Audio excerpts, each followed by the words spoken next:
வணக்கம் மக்களே, welcome back to random top with Muthu. So இன்றைக்கி எபிசோடில் நம்ம எதை பற்றி பார்க்க போகிறோன்னா, கார்ப்பரேட் அலப்பறைகள், இல்லை கார்ப்பரேட் பரிதாபங்கள், கார்ப்பரேட் கலேபரங்கள், இப்படி ஏதோ ஒரு டைட்டில் வச்சுப்போம். ஓகே. ஸோ கார்ப்பரேட்னா நார்மலாக எல்லாத்துக்கும் என்ன தெரியுமா ஞாபகம் வரும்? ஐடி அப்படின்னு வரும். பட் ஐடிலாம் கிடையாது. ஐடியை தவிர்த்து ஒரு சில ஃபீல்டெலாம் இருக்குது. ஆமாம், கார்ப்பரேட்டாக அது ஐடினா வீடு வச்சுருப்பாங்க, கார் வச்சுருப்பாங்க, லட்ச லட்சமாக சம்பாதிக்கும். நொட்டும் அணி வந்து பார்த்தியான்னு அவன் லட்ச லட்சமாக சம்பாதிக்கிற, லட்ச லட்சமாக டேக்ஸ் பிடிக்கிட்டு போயிடறானுங்க. இதில் வெளில கமெண்ட் வர அடிக்கிறான், அவனுக்கு என்னப்பா ஐடியில் இருக்கிறான், வீடு கட்டியிருப்பான். ஏன்டா நீங்கள் வேறு இருக்கிற பட்சத்தில் நீங்கள் வேறுன்ற மாதிரி. ஸோ வாங்க டாபிக்குள்ளே போவோம். கார்ப்பரேட் அப்படின்னா என்ன? ஆஃபீஸ் தான், ஒன்றும் பிரச்சனை கிடையாது. பட் அந்த ஆஃபீஸில் நடக்கிற விஷயங்களை பற்றி தான் இன்றைக்கி நம்ம பேச போகிறோம். ஆமாம், ஃபஸ்ட்டு எதை பற்றி பார்க்கலாம்? ஃபஸ்ட்டு வந்துட்டு இந்த மண்டே சிக் லீவ். எஸ், நிறைய மீம்ஸு ரீல்ஸ்லாம் வந்திருக்கும். மண்டே சிக் லீவ் எப்படி தெரியுமா? ஞாயிற்றுக்கிழமை நைட்டு 12 மணி வரைக்கும் நல்லா இருப்பாங்க. கரெக்டாக அடுத்த நாள் ஸ்டார்ட் ஆனே அப்படியே இரும்ப ஆரம்பிப்பாங்க. மூச்சு விட முடியல, முதுகு பிடிச்சிருச்சு, நெஞ்சு வலிக்குது. எவ்வளோ சிக் லீவ், என்ன எவ்வளவோ ரீசன் இருந்தாலும் நம்மளால கான்ஸ்டண்ட்டாக என்ன தெரியுமா?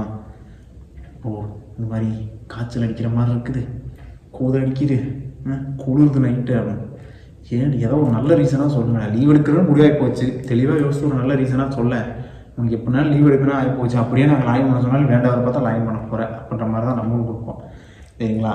ஸோ இந்த மாதிரிலாம் இன்னும் வந்துட்டு மண்டே சிக் லீவ் பரிதாபங்கள்லாம் போயிட்டு தான் இருக்குது. ஆமாம், அது வந்து ஒரு சிந்து பாத்துக்கு அந்த மாதிரி நெவர் எண்டிங் ஸ்டோரியாக தான் இருக்கும் போல். எப்போ தான் அந்த மண்டே மக்கள் வந்துட்டு சிக் லீவ்லாம் இல்லாமல் எப்போ மாறும்னு தெரில. ஓகேவா? அடுத்து வந்து என்னென்னா, இந்த ஒர்க் பிளேஸில் நடக்கிற ஒரு சில விஷயம்லாம் இருக்கும். எஸ், நம்ம வந்துட்டு சந்தோஷமாக போய் லாயின் பண்ணுற மாதிரி போவோம். இல்லைன்னா லைக் ஆஃபீஸ் போகிறது சந்தோஷமாக போயிட்டே இருப்போம். திடீர்னு ஒரு 7 வரும். என்ன ப்ரோ சந்தோஷமாக இருக்கீங்க போல்? ஓகேவா, எங்கேருந்து வர நீ? செங்கல்பட்டுலேருந்து வரேன். ஏடா நான் எந்த ஒரு கேள்வி கேட்குறதுக்கு நீ அவ்வளோ கிலோமீட்டர் ஆஃபீஸ் வரையாடா அப்படின்ற மாதிரி தான் இருக்கும். ஆமாம், அது என்னன்னு தெரில.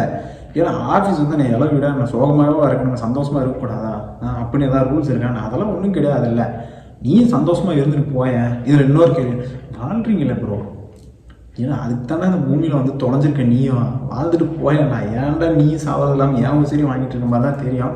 பட் என்ன பண்ணுறது, நம்ம கார்பரேட்டுக்குள்ளே போயாச்சு, கொஞ்சம் டீசெண்டாக நடக்கணுன்றதுக்காக ஆமாடா நீ ஜாலியாரு அப்படின்ட்டு உள்ள. ஆனால் எக்கச்சக்கமாக திட்டிட்டு வாங்கடா போய் வேலையை பாரு, நானும் போகிறேன் அப்படின்ட்டு போயிடும்.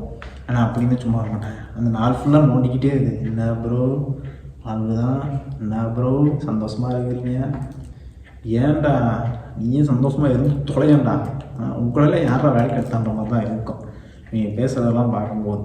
எஸ், ஸோ அந்த மாதிரிலாம் யாரும் கேட்காது. நீயும் ஜாலியாக இரு, அடுத்தவனும் ஜாலியாக இருக்கட்டும். பட் அதெல்லாம் இருக்க மாட்டேங்குன்னு எனக்கு தெரியும். It's okay. அடுத்து வந்துட்டு இந்த இது என்ன, அந்த கேஃப்டீரியாவில் கேன்டீன்லலாம் நடக்கும் பாருங்களா, வெறுப்பாய் போயிடும். சரிங்களா?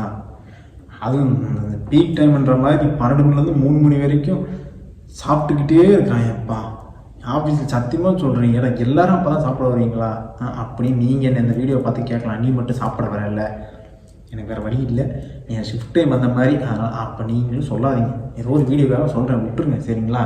கீழே வந்து கமெண்ட்லாம் போடாது, நீ மட்டும் சாப்பிட வரல. சரிங்களா? அவங்க எஸ்ஸாக சாப்பிட வரேன் தான். இது என்ன செம காமெடியாக இருக்கும், இல்லை கடுப்பாக இருக்கும். என்ன விஷயம் தெரியுமா? சாப்பிட்ருவாங்க. சாப்பிட்டுட்டு தான் இவங்க உட்காந்து உலகாரிசி, அது இப்படிலாம் மாதிரி பேசிடுறாங்க. உலகாரிசி உட்காந்து பேசிக்கிட்டு இருக்காங்க. எப்படி அவங்க சோத்து தட்டை வச்சுட்டு சாப்பிட்ற இடம்லாம் உட்காந்து நீ எந்திரிச்சு போகலாம்ல, அதெல்லாம் கிடையவே கிடையாது. இவங்க தான் இன்சகத்தான் கப்புள் கோல்ஸ் வேறு.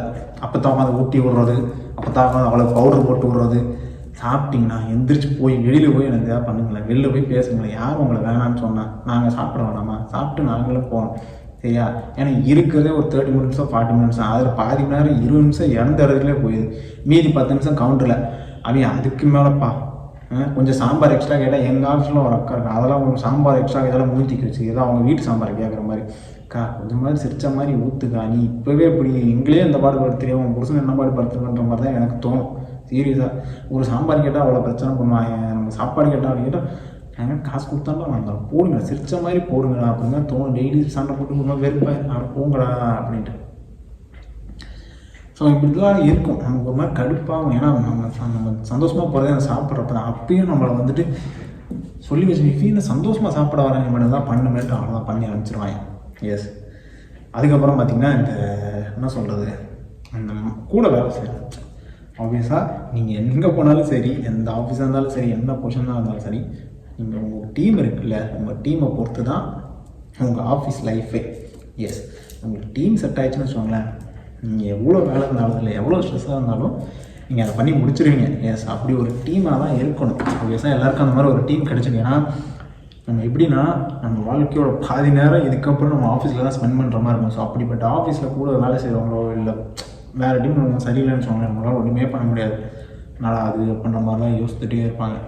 ஸோ ஆஃபீஸில் ஒரு நல்ல ஃப்ரெண்டு கிடைச்சாங்கன்னா எக்காரணத்தை கொண்டு மிஸ் பண்ணிடாதீங்க. ஏன்னா இப்படி இருக்கிற ஒரு காம்படிட்டிவ் வேர்ல்டில் ஒரு வேலை பார்க்குற இடத்துல உண்மையாக ஒரு ஃப்ரெண்டு கிடைக்கிறதே கஷ்டம். அந்த ஃப்ரெண்டு கிடைச்சா கடைசி வரைக்கும் வச்சுக்கோங்க. அந்த வகையில் நான் உண்மையிலே நக்கிங்க, தயவுசெய்து கண்ணு வச்சிடாதீங்க. நானும் கண் வைக்கிறதுக்காகலாம் சொல்ல, நான் எல்லா இடத்துலையும் எனக்கு கூட அமைஞ்சவங்க சரி என்னை அப்படி பார்த்துக்கிட்டாங்க. இப்போ வரைக்கும் அப்படி தான் பார்த்துக்கிறாங்க. எஸ், அது சின்ன பசங்களாக இருக்கட்டும், பெரியவங்களாக இருக்கட்டும், இல்லை என் வயசாக இருக்கட்டும், இல்லை உங்கள் வயசாக இருக்கட்டும், எல்லாருமே நான் நல்லா பார்த்துக்கிறேன். அந்த வகையில் நான் ரொம்ப ரொம்ப லக்கி. எஸ், ஸோ நீங்களும் அந்த மாதிரி லக்கியாக இருப்பீங்கன்னு நினைக்கிறேன். ஸோ இதெல்லாம் இந்த மாதிரி உங்கள் ஆஃபீஸ்லாம் என்னென்ன விஷயம் நடக்குது அப்படின்னு கமெண்ட் பண்ணுங்கள். மேபி இதுக்கப்புறம் நம்ம பார்ட் 2 போட்டாலும் போடலாம். ஓகே, மறக்காமல் கமெண்ட் பண்ணுங்கள், ஷேர் பண்ணுங்கள், சப்ஸ்கிரைப் பண்ணுங்கள். ஓகே, முக்கியமாக எனக்கு தெரிஞ்சவங்க, ஏன்டா வீடியோ பார்க்குறீங்க, நீங்கள் ஒரு சப்ஸ்கிரைப் பண்ணாலே எனக்கு இன்னும் ஒரு 250 சப்ஸ்கிரைபர் வந்திருப்பாங்கடா, நீங்களே வந்துட்டு வீடியோ பார்த்து சப்ஸ்கிரைப் கூட பண்ண மாட்டீங்களே, ஏன்டா அப்படி இருக்கீங்க? தயவுசெய்து சப்ஸ்கிரைப் பண்ணுங்களா. ஓகே, மீண்டும் ஒரு நல்ல எபிசோடுடன் சந்திக்கிறேன். அன்டில் தென், முத்து பாய் பாய் மக்களே.